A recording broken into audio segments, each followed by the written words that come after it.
zan yaba, ni dai annabi ne zan yaba.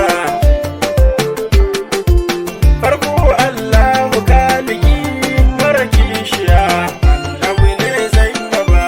Fara salati ga annabinka abban Faduma, annabi ne zan yaba.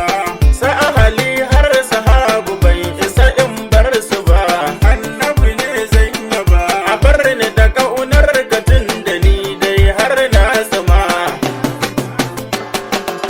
Sa annabi ne kaɗai ake yi aka ci gaba, annabi ne zan yaba. Faɗar ka da daɗi rasul sai ma an ambata, annabi ne zan yaba. Ku bar ni yabansa ni fa ban san wahalarsa ba, annabi ne zan yaba. An yabi wancan da wancan tu balle shugaba. Karamci a bar wa mai karamcin